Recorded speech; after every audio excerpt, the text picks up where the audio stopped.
All right, this is Openstax U.S. History, Chapter 9, Section 4, A New Social Order Class Divisions.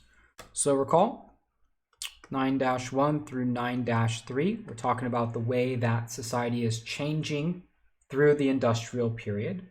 So we have the rise of new methods of production, which is the factory. We have new methods of transportation as well. And those ultimately have an effect on society, right? The way that it's organized. And here we're going to specifically look at the development of class divisions or classes. And we might call these social groups based on wealth. And that is to form three distinct classes, one being the economic elite, two being the middle class, and three being the working class. So let's talk a little bit about these different classes, and of course what make them different. What is, what sort of is the marker of each category is how much money do you have, and that certainly was an outcome of the industrial period.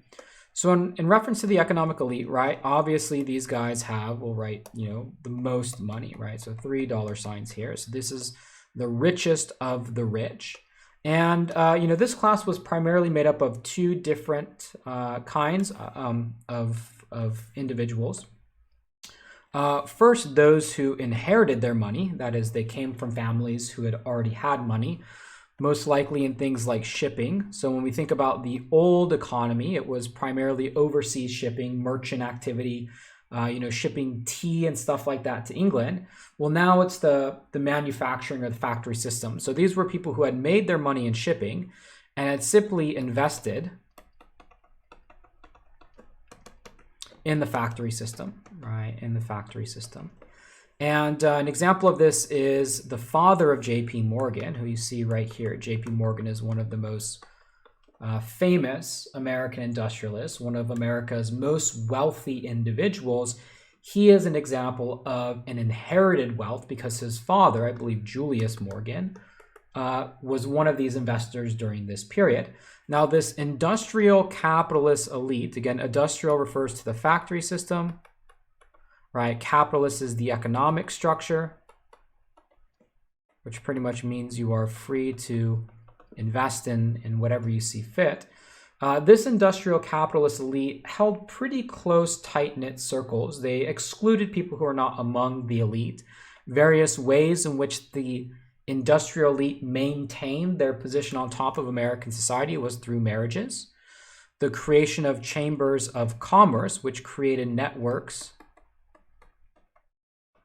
of communication with other industries, right? So you might have, for example, through the Chamber of Commerce, you might have various industries like, the land industry, railroad industry, canal industry, steel industry, and all the elites there could communicate and network there and sort of, again, set up marriages if they needed to. Or social clubs, which were just simply gatherings, and these were oftentimes very exclusionary.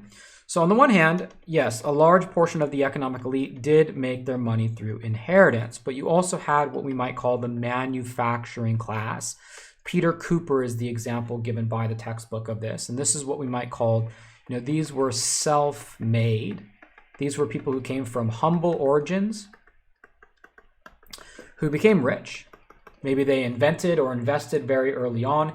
They take advantage of this new industrial economy, this economy before of shipping. They have no attachments to it, but they were able to pretty much come from the bottom of society all the way to the top. We refer to this as upward mobility. Upward mobility is the ability to come from humble origins and then make a fortune. And there was a certain segment of the industrial elite that came from that category as well. Moving on to the middle class, we're going to say, well, they're not quite the industrial elite. They don't quite own the factories, but, they do still have a comfortable living. And the thing that really marks the middle class is that they're not engaged in physical labor. This is sometimes called what we call white collar work, right? White collar work. So they're not engaged in physical labor, but unlike the, the economically or the industrial capitalistly, they don't really have any investments, right? They're not owning any factories.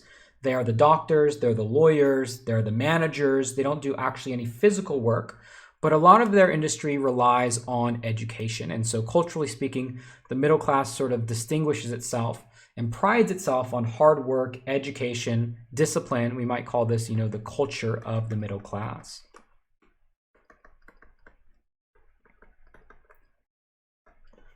The middle class is also big believers in free and moral agency. Agency, this is a good term to know. Agency is pretty much the ability to determine one's destiny, right? The ability to determine one's destiny. So, if you get an education, if you're disciplined, if you work hard, well, then you have the ability to choose and make moral decisions, right? So do the right thing. You have the ability to improve your life and maybe, become part of the middle class. A good example of this, and this was widely held, this was widely held by the middle class, was temperance, and that was abstaining. Maybe not even just abstaining, but even banning alcohol. Right, banning alcohol. Now the last, and you might say on the bottom rung of Northern and industrial society, was the working class. And for the most part, the working class was made up of wage workers. They were essentially paycheck to paycheck, you could say. So they got paid by the hour. They were engaged in physical labor. Right. These were the factory workers, right? No education, typically providing the physical skills that they need. In terms of the working class, they were the hardest hit by the Panic of 1819, right? So hardest hit working class. It hit everyone equally, but again, the more reliant you are on this wage, the harder that these bank panics are going to hit. For the working class, as opposed to the middle class, men, women, and children all worked in the factory. Right? Here up in this middle class, you typically have a male breadwinner. What that means is that is the only member of the family that works. The women and children typically stay home. Right? That was middle class culture. A male breadwinner, women and children typically stay home. They don't work. They sometimes, children especially, go to school. In the working class, that wasn't the case. In order to survive, everybody needed to work, right? So men, women, children all work for the family because that's what you need to do for survive. In terms of culture, alcohol was widely used. And generally speaking, in the working class, there's an opposition to immigration, specifically from, in this period anyways, Ireland and Germany.